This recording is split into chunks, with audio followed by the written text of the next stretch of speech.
Hi guys, and welcome back to the very final video of my chosen 7 poems.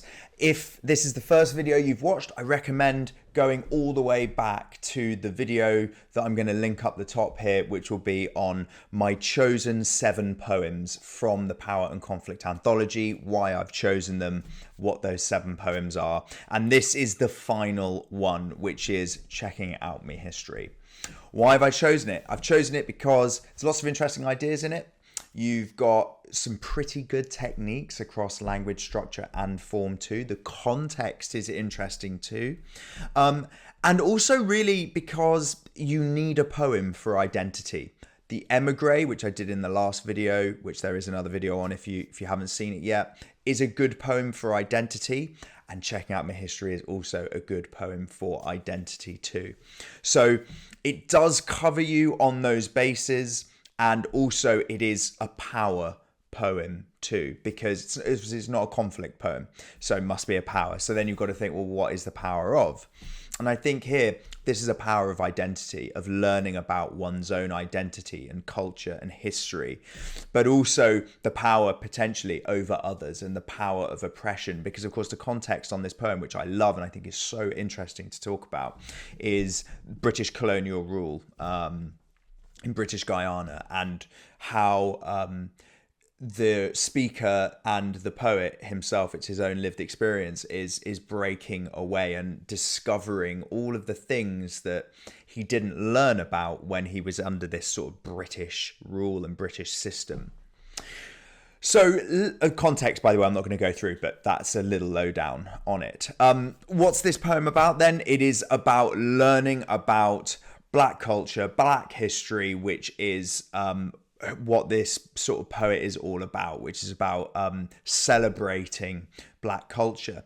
So I'm going to start with form because I always start with form. So what can we analyze here? Obviously, it's everything that's in pink, and straight away, just have a look at the letters that I've put down the right-hand side of those few stanzas there.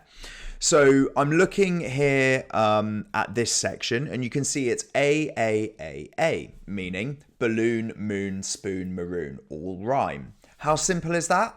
It's as simple as you can get. That is the most simple rhyme. It's so simplistic. I'm going to come back to that idea of simplicity. The next quatrain stanza, 4-line stanza, Waterloo, Zulu, 92 and 2 is again 4 A. Let's look at the next one.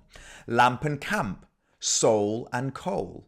Okay, so it doesn't follow A. And now it's AABB. Still really simple. That is, of course, a rhyming couplet. So how can we analyze this? Well, it's so overly simplified. It's so obvious that, that is literally as simple as you can get.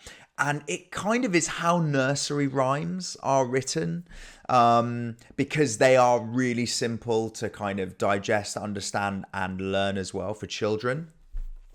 So what could he be saying?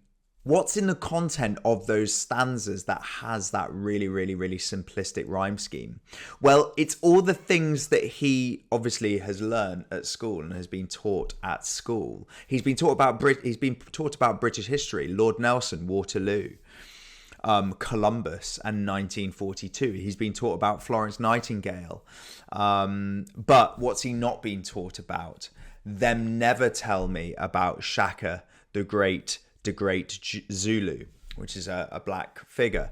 The Caribs and the Arawaks too, again, part of Black culture and Black history. But they did teach him about Robin Hood, which is obviously the juxtaposition between that Robin Hood mostly being a bit of a mythological character in British history and British culture. He's basically making the point of saying, well, I've been taught all of this British history and British culture, but it doesn't mean anything to me. It's not relevant to me. It's not a part of me, because of course he's not grown up in Britain. He's grown up in a colony of Britain, British Guyana, but that's not him. That's not who he is. It's a really interesting idea about identity. So that's what I would analyze for forms so far. is that simplistic rhyme scheme talking about the oversimplification of teaching me British history when I'm not from Britain. Now, look at how that changes when he does talk about those black historical figures that he's now beginning to look up to now that he's learnt about them. Looking at the first one, Toussaint, a slave with vision, lick back Napoleon. So, talking about this Haitian revolution here. And look at how the stanza changes. Look at how it's completely free verse. It's no longer AABB or AAAA. It's now complete free verse. Think about that. So interesting to analyze. The poems that feature a lot of the British culture are quatrain stanzas, all of them, which are very controlled. They've got AAAA or AABB rhyme schemes, very simple, but also tightly controlled. But when he's talking about those black historical figures, it's in free verse, free from rhyme or free from rhythm. So it's almost like those figures for him are breaking away from that oppression of those quatrains and simple rhyme scheme. And now, those figures, the history that he's learning is completely free of that. So for me, that's it. That's my form to analyze, because there's so much there to talk about, which fits into the context, which fits into the ideas. You don't need anything else for form. That is absolutely what you want to go for. So that's form covered. Let's talk about structure. Let's talk about the blue. So the fact that it's written in his dialect is an interesting choice. And in fact, all of John Agard's poems are written in his dialect, which is really clever, because what does it do? It forces us to read it in his culture, his identity, his dialect is part of that, the way he speaks. So that's really interesting. Just like the British forced their culture onto him, he's now forcing his identity and culture onto us. We're forced to read it because it's written in that dialect.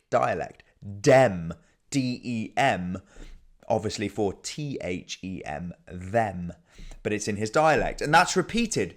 Dem tell me. Them. This sort of like unnamed overlord oppressor, which of course is the British colonial system. And it's repeated throughout, giving it impact, giving it weight, giving it emphasis. The emphasis on they tell me what they want to tell me. So this idea of control, them control me. Great to analyze. Structure, written in a dialect, repetition. I'm good. That's all I need. Those techniques cover me for structure. Remember, I only need 2 for language, 2 for structure, 2 for form. It's also in first person as well, which is quite nice to analyze. So you've got first person and written in a dialect and repetition of dem tell me, which is all the way through. Look at it in blue on the left-hand side. It's literally all the way through. Okay, so let's move on to the language. And actually the language is going to further support these ideas, which is what we want. We want our techniques to connect to the messages of the poem. Bandage up me eye with me own history. Blind me to my own identity. I would just learn those 2 lines because they're great to analyze. What can we say about them? They're obviously metaphors. You cannot be... his eye is not literally being bandaged. He's not literally blinded to his own identity, but it's the idea that he's having his identity hidden away by that British rule. Bandage up me eye is an interesting juxtaposition and kind of a bit of an irony there. What are bandages used for? They're there to cover a wound. They're there to heal.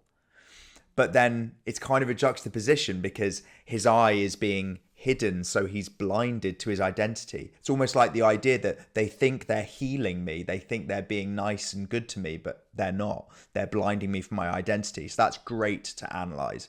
Really interesting, in-depth point to talk about there. In the those stanzas about those black historical figures, there's not great techniques in there, to be honest. But that's okay.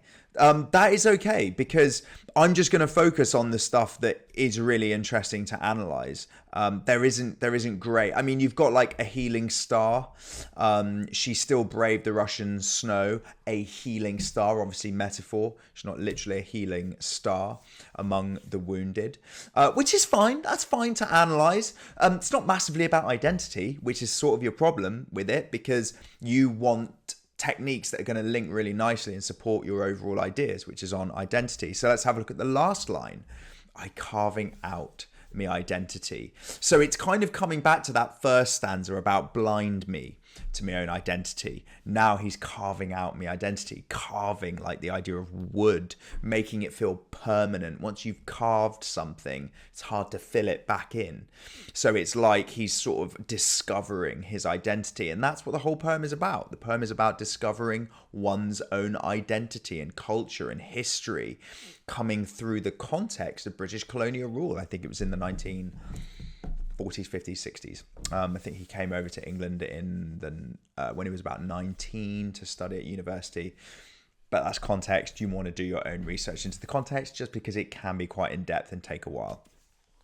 So ideas on the left-hand side: culture, identity, race, and colonialism and imperialism. Down below there, you've got a summary written by a student of mine. It's nice and clear. I would suggest pausing it, giving that a read if you want to have a look at it.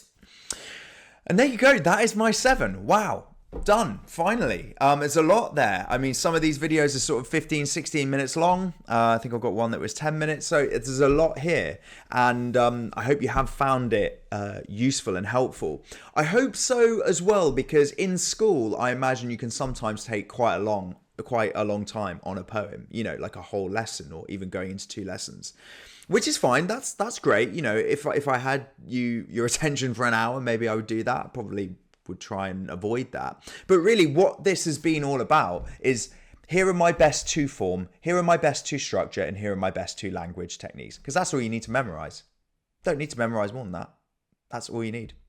So what I hope this helps you realize is, here are some good quotes and some good techniques and their links to the ideas or themes or whatever.